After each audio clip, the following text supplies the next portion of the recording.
2016, when the Audi Q2 was released, I had a quite prejudiced view against it, mainly because of the styling. I just thought this was a money-making car, only selling because of one thing: 4 big rings on the front grille. But now I've been with this car for a couple of weeks, I've actually really changed my mind. I actually think this is a great small SUV for families, and let's see why. What of cool is the exterior of this car, and I'm not a huge fan of it. And it looks like it's been slapped in the front. It looks like it's driven straight into a brick wall at the front. And don't even get me started with what the rear looks like. It's just not overly well proportioned. It looks like this design should be put on a far larger Audi SUV. In fact, I think the Skoda Kamiq actually looks far better in this, even though it wears a Skoda badge instead of an Audi one. In the world of watches, the Skoda Kamiq would be like a Seiko watch, while this would be a fake Rolex, I think, which isn't exactly a compliment. There are 2 standard paints, black and white, this one being a hire car. It has the standard white colour, of course, but I would recommend going up to one of the metallic colours, which cost 500 or so quid. And it would lift the overall appearance of the car and probably increase the resale values as well. You could also go for an Audi exclusive finish, but at £2,600, it seems a bit ridiculous on my terms. Let's just say that the styling is subjective though, and I'm just going to show you through a few key details, such as this enormous grille, which I think suits the car, gives it some presence. I must point out, I do like the headlights on this car. They look suitably swish. Is that a right way of saying it? They've got like these triangular inserts here. They've got a matty silver effect on them, which I quite like, and you've got hexagon sort of shapes within them. It's not exactly a real grille. I might need the Carwow stick of truth or something here, but yeah, they're not real, although it does lift the overall appearance of the car. Down the side, not overly inspiring. Not a huge fan of the design of the wheels. I think it's a bit weird. It's alloys. Surely they could have done a better job than that, but I think you have to pay for that, being an Audi. You've also got this quite sharp crease along the side of the car, which has quite sharp angles as well. More of this silver matte effect finish on the back, and yeah, just looks like a bit of a pumped up Audi A1/A3, if I'm honest. Moving around the back, and as I said, this is probably the worst angle of the car. It looks like it's been driven into. You've got more of this silvery matte effect, which does lift the overall appearance of the car, but I think the fact that the boot is actually so small just makes it look a bit too squat. Yeah, a couple of S-line badges, and this particular one has a nice chunk of bird poo on the side. But let's move on to the interior and hope things get better. When it comes to the interior of this car, I'm not going to hear a word against it, because I personally think it looks exceptionally good in here. Let's just get in. Fairly easy task. Shut that thing up. And now we find ourselves inside the Audi Q2, which feels every bit worth what you pay for the car. It feels a monumental step up from something like a VW T-Roc, which should be very similar inside.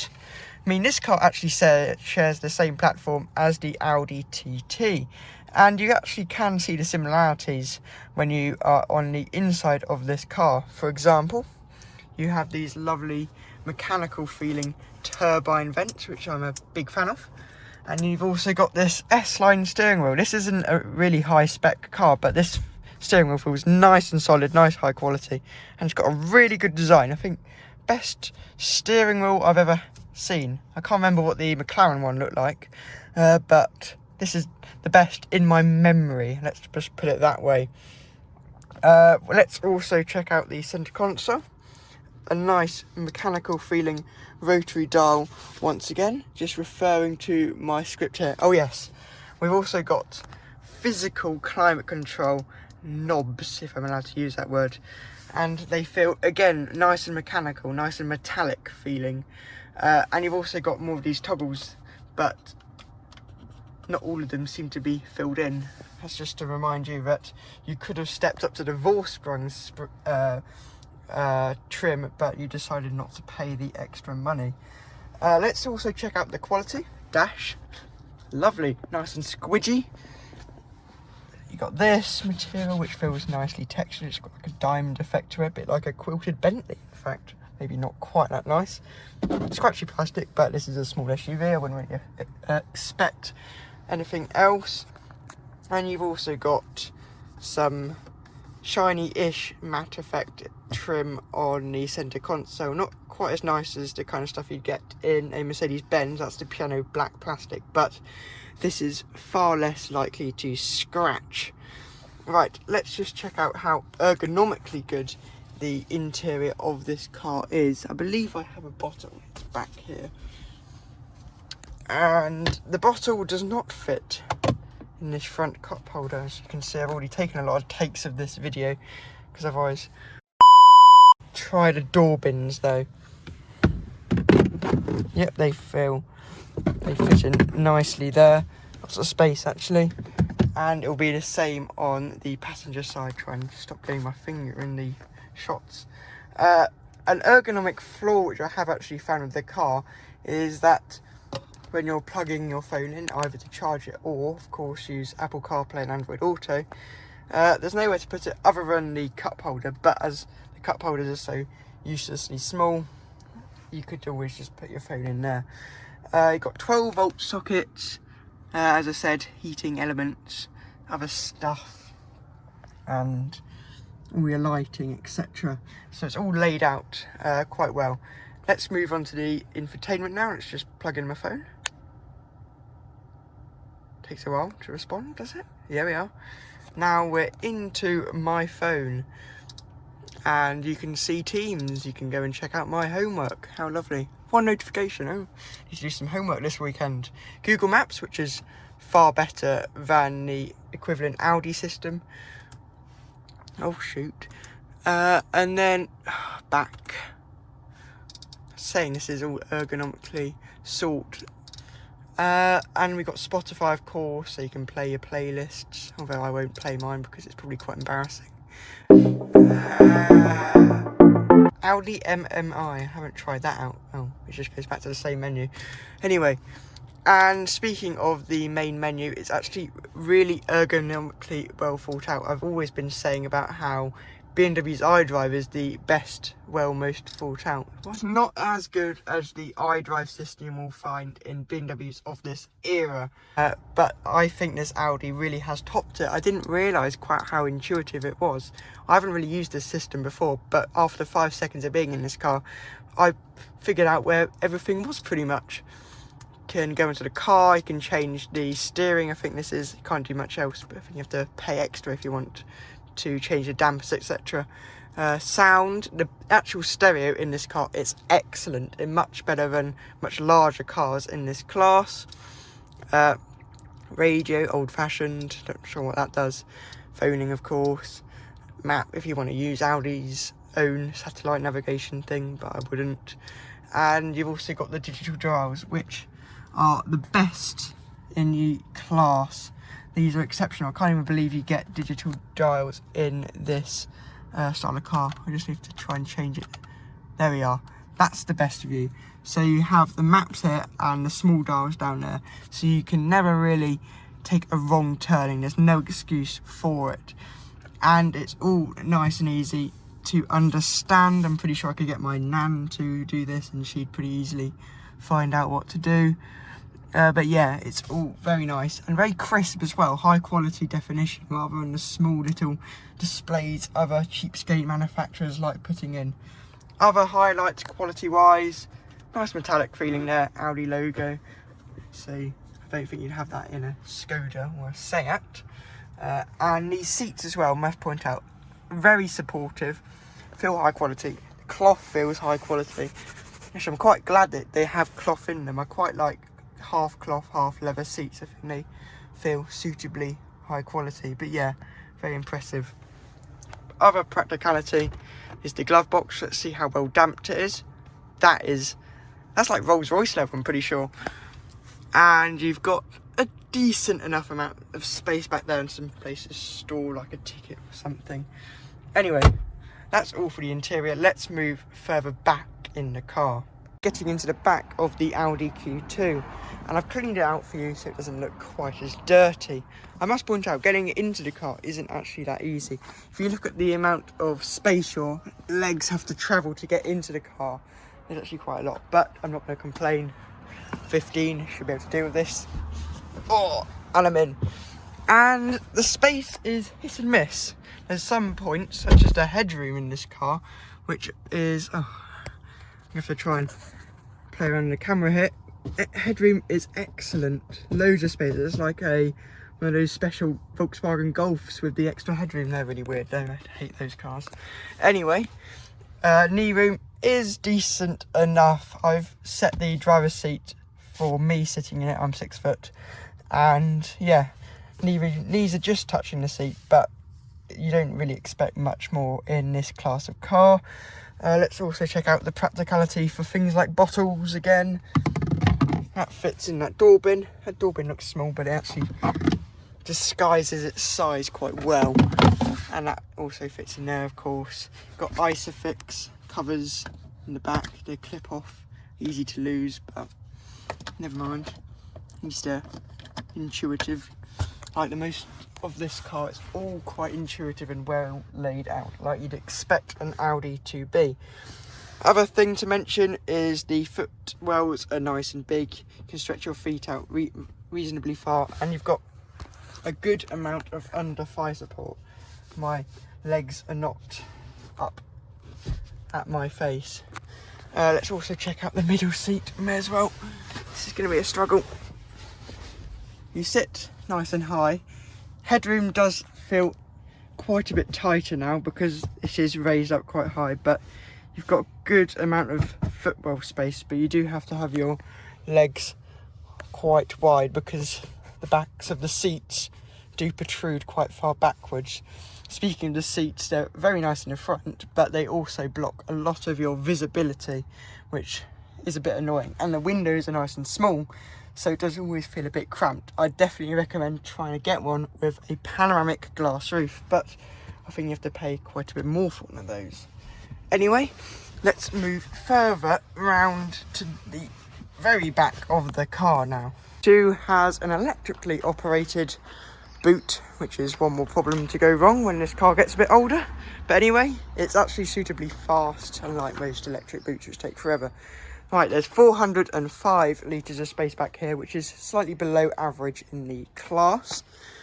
Although I think it's slightly more than you'll find in something like the Skoda Kamiq.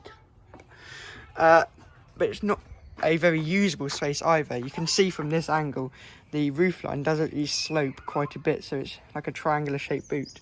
And these seats protrude quite far diagonally out, so you can't really make use of the really far in details. At least you do have some sort of tethering points, like here, if you're an enthusiastic shopper, and some more hooks and stuff there. And there's also space under here for some stuff. Lots of space because the actual loading lip is so high in this car.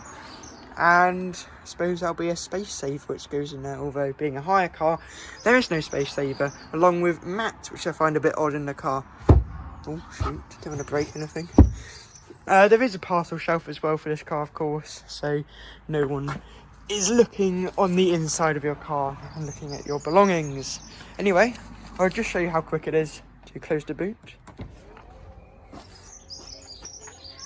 Reasonably fast. Hoping to open up the bonnet for you, but I simply do not know how to open it any further than this. So this is your best look at the engine of a Q2. Let me just close this.